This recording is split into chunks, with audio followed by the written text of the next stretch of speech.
Travel is about connection, getting lost in a bustling market, sharing a meal with strangers who soon become friends, and opening yourself to the unexpected.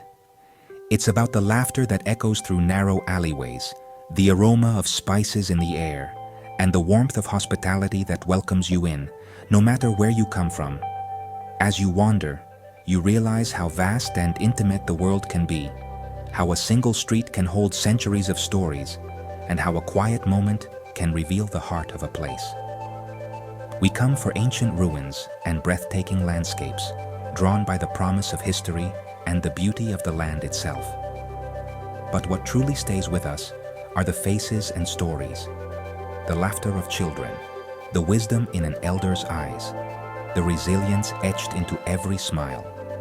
Some places, though, challenge our desire for simple connection. Here, the divisions are visible, and the complexities are impossible to ignore.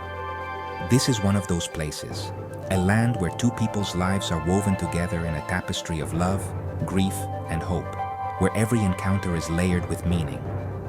The weight of history is palpable before you even land. Headlines and opinions swirl in your mind, shaping expectations and stirring curiosity. But to travel here is to meet the people behind the politics, to listen to their stories, and to see the humanity that headlines often miss.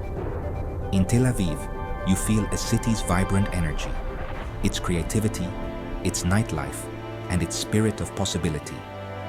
In Jerusalem, you walk stones worn by millennia of faith and struggle, feeling the weight of prayers and dreams that have shaped this city. This journey asks for empathy, for listening more than speaking, for opening your heart to stories that challenge and inspire.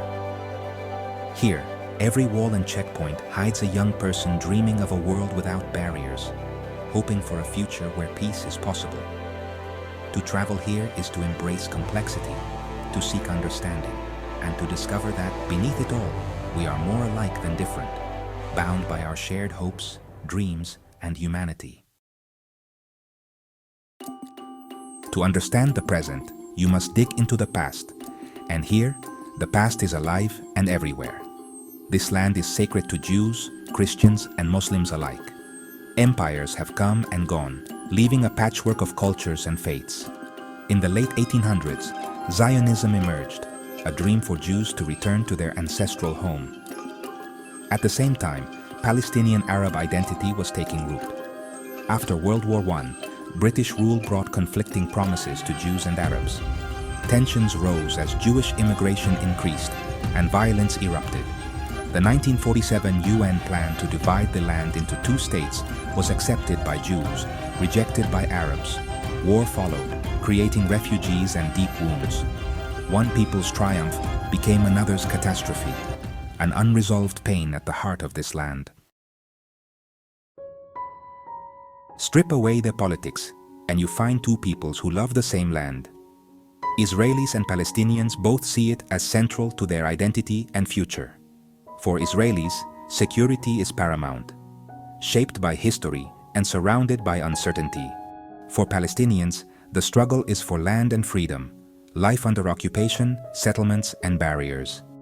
Each side's dream feels like the other's loss. The issues are existential: home, safety, dignity, and the right to belong. Jerusalem, refugees, and settlements are not just political questions. They're deeply personal. Decades of violence have eroded trust, making compromise feel impossible. Yet at its core, this is a human story of longing for home. As a traveler, you see the conflict everywhere, in the streets, the walls, the daily routines. It's not just a story on the news. It's woven into the fabric of everyday life. The tension is palpable, even in the most ordinary moments, and you quickly realize that every step you take is shaped by history and politics. In West Jerusalem, life feels modern and bustling. In East Jerusalem, the atmosphere shifts: markets, minarets, and a sense of tension. The contrast between the two sides is striking, with each neighborhood telling its own story. The energy changes as you cross invisible lines, and the differences are felt in the air, in the faces of the people, and in the rhythm of daily life. Soldiers and checkpoints are part of daily life for Palestinians. The presence of armed forces is a constant reminder of the conflict, shaping how people move, work, and interact. For many, these checkpoints are not just obstacles, but symbols of a deeper struggle. In Ramallah, you find culture and ambition, but also the ever-present reality of occupation. Cafes buzz with conversation and hope, yet the shadow of restriction lingers. Creativity and resilience flourish, even as daily life is shaped by limitations.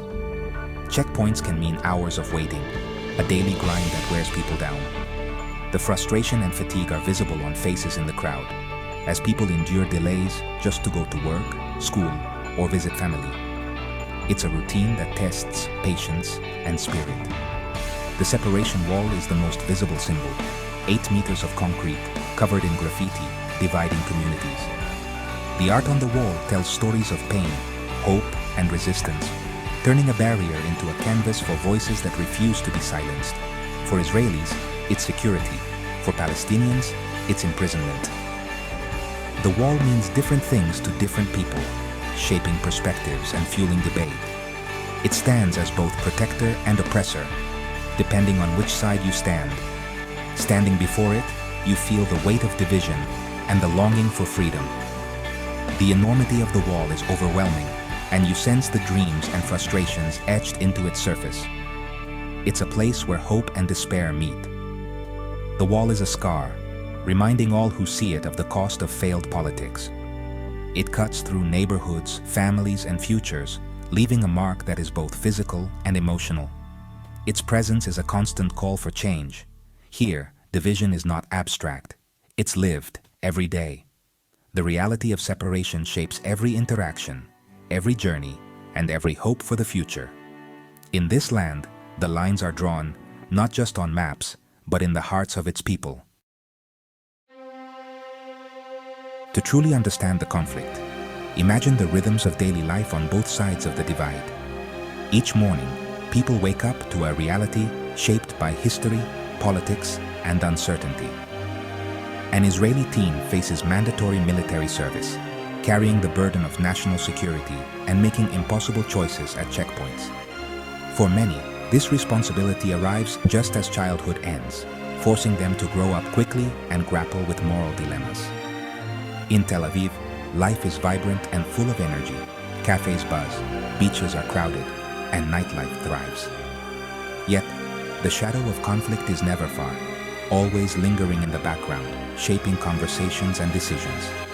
Meanwhile, a Palestinian teen in the West Bank lives surrounded by walls, checkpoints, and the constant need for permits. The threat of displacement and uncertainty about the future are ever-present companions. Dreams are shaped and often limited by barriers and restrictions. Simple hopes, like traveling freely or pursuing an education, become complicated by the realities of occupation and control. An Israeli mother near Gaza lives with the constant sound of sirens and the ever-present fear of attack, voting for security above all else to protect her family. Her empathy and resilience are tested by every rocket that falls, each explosion a reminder of the fragility of peace. A Palestinian father in Gaza struggles daily with unemployment, scarce electricity, and the trauma of repeated wars. Providing for his family becomes a daily challenge amid blockades and destruction. His children have never known freedom beyond the blockade, their world defined by restrictions and the echoes of conflict. Both sides live with fear, loss, and a longing for dignity and normalcy. The pain is shared, even if the circumstances differ. These daily realities, experienced by millions, fuel the ongoing cycle of mistrust and pain, making hope for peace feel both urgent and distant. The conflict scars not just people, but the land itself. Tourism, a potential bridge, is often a casualty. Hotels empty with every escalation. Guides, chefs, and shopkeepers see their livelihoods rise and fall with the headlines. Most tours focus on Israel, rarely venturing into Palestinian areas, reinforcing a single narrative. Palestinian tourism struggles with checkpoints and restrictions, making it hard to share their story. The greatest cost is human. Children taught fear, families divided, and trauma passed down. Resources are drained from schools and art, stifling hope and creativity. Ordinary people are forced to live in uncertainty, their futures stolen by conflict. The deepest tragedy is the loss of normal life and the poisoning of hope. Is there hope? The headlines say no, but on the ground, you find flickers of light. Hope lives in ordinary people, Israelis and Palestinians, who choose connection over despair. Joint organizations, former fighters turned peace advocates, and tech startups show what's possible. These people know the pain, but choose to see each other's humanity. As a traveler, you can reinforce division or seek out those building bridges. Eat, listen, and ask questions on both sides. There is no single truth, only overlapping realities born of love and pain.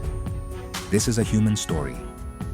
How we live with difference, share space, and heal old wounds. Peace requires courage, empathy, and seeing the person behind the label. By traveling with an open heart, we can add a drop of understanding to this beautiful, broken land.